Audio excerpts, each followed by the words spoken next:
My name's Tabea. Vincent. Yeah, you're on. Okay. Robin, and two people can't be here, Kira and John. John is on his way, but Yeah. stuff came up. We are all ex-Ubisoft people Yeah. who have gotten together and started working on this little project since we've been unemployed. This is Project Nyx. The name means nothing, we just needed a name for the Yeah, video. it's just a code name, no relation to anything. Yeah. So you can see that this map screen is very like Slay the Spire inspired. It is a tactical roguelike game.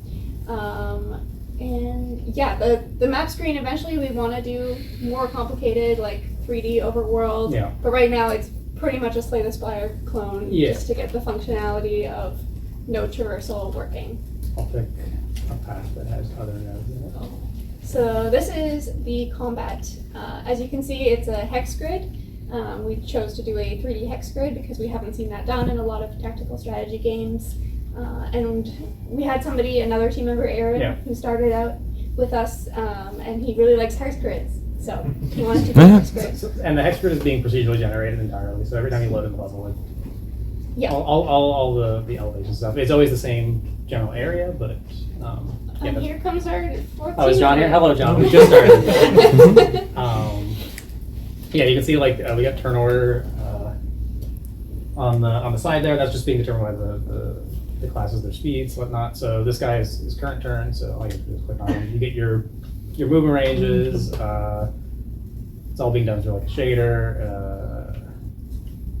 And your army right now is procedurally generated as well. Yeah, we've got the full classes, so there's different. They look very similar because we're just using some asset packs that we had access to.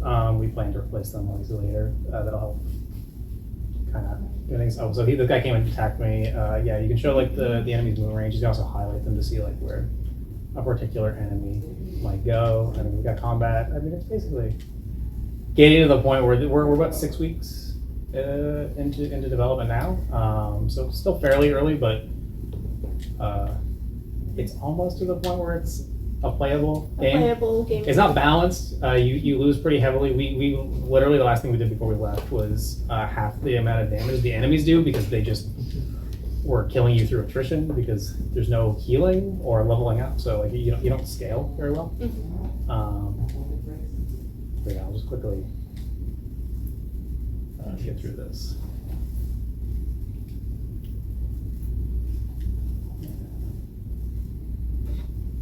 You can like attack and then move, so we got like proper turn orders. And we started working on this before Mugenics came out. Yes, that is true. Yeah, I knew Eugenics was coming out. I did not know it was an SRPG until I played it. Yeah. I've played it a lot. What inspired their concept for this game? So we basically sat around a kitchen table Yeah. and came up with a bunch of game ideas that we wanted to make. And then through the process of elimination and a lot of discussions, we Yeah. decided that this was the concept that we liked the most and was most feasible for the team we had, which is a lot of programmers, Yeah. to make in this time. Yeah, so just a couple of things we can show off of the. And we have various events. This one doesn't do anything. It's just kind of like a proof of concept. Then we also have an equivalent to like the fire, Slay the Spire, and there is a town somewhere. I don't know what one general might have, but yeah, I can kind of go through things here. But to show off one of the things we do have is we've got some concept art of what we would like the characters to look like. Which was done by Kira, who's not here. So we would like it to be kind of inspired by like a red ball-y route. So this is one attempted style. She did. Then there's a little bit more of a chibi one. We're still kind of exploring where we want to go, but yeah, these are just two concepts of like what I think it's a bard, a barbarian, and a thief. I want to say. You want to come over here, John? You're part of this. The third one is actually a slightly different style.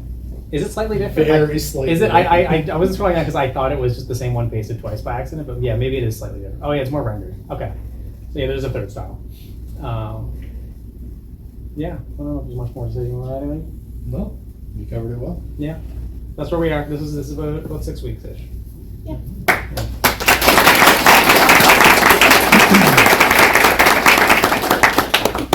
Do you have like a timeline in mind for when you want to get like an MVP done, or is it just kind of? We wanted to put a a year-ish.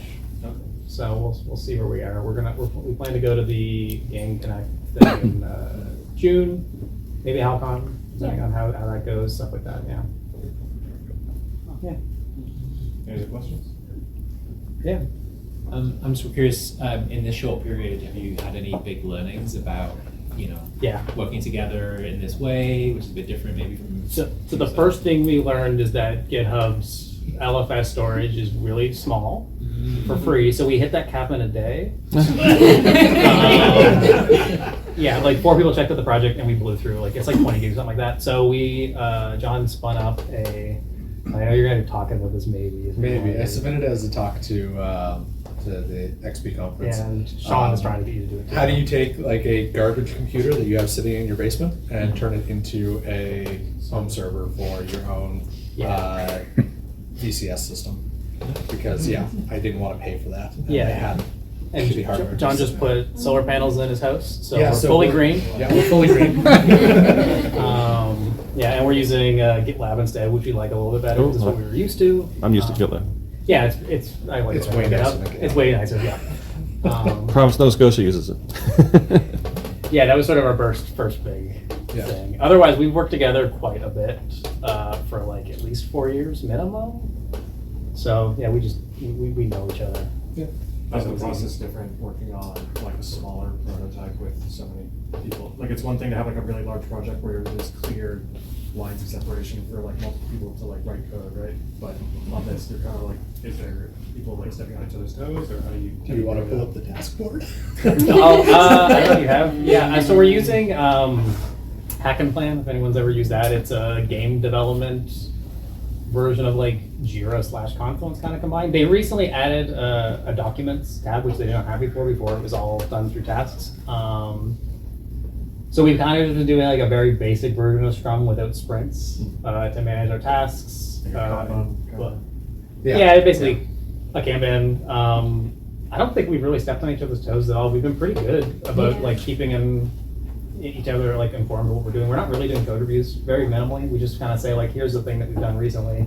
Yeah. Check it out if there's something specific. We talk a lot in the Discord Yeah. all day, share videos. One thing John has run into this week that you were mentioning was that balancing is quite hard. Yeah. Oh my god. We don't have a game designer involved yet, Yeah. so that's something we're discovering as we go. And the balance too, we did not have the enemy ranges until this week. We didn't have really classes until this week. So a lot of the balance couldn't be taken care of because the player didn't have the full information until yesterday. Yeah, it's still not all there. Yeah, some of the so we're just some of the balance we just literally can't do yet, and we don't have levels. There's no level up system. We have a level up system, but no way to actually level up. Things like that. So there's no scaling, right? So I there's, mean, if you triggered a level up, you would get better. you would get it, stats. but there's nothing to actually trigger it. Yeah. Right now. We added the game over screen this morning. Yep. Yeah. But yeah. There's one item. Oh, yeah. With the death of Ubisoft, what are your plans for incorporation and funding? Are you going to go to the Canada Media Fund and go, please give us some money? That's one option. Yeah. Yeah. We're gonna call ourselves UB2. Ubisoft. UB gas. Yeah. Ubisoft, yeah.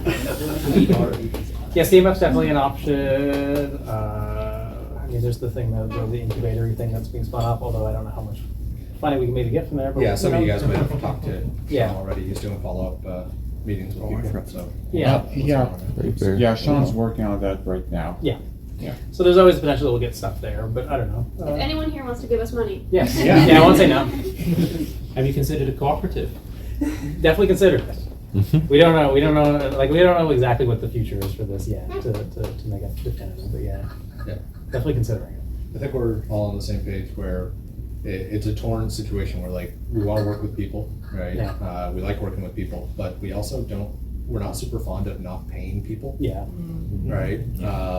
And so much of startup culture and not just in games is about get a bunch of people together, get them to work for free, and Give then them equity maybe or it turns something. into something. Yeah. Probably it doesn't. The key word we keep saying is sustainable. So Yeah. if we can create something sustainable, that's really all we want. Great. Yeah. Yeah. they'll be passionate and also be able to keep the lights on in the long run. Yeah. Yeah. I know it's early days, but is there any online presence for this yet? No, not yet. We talked about maybe doing,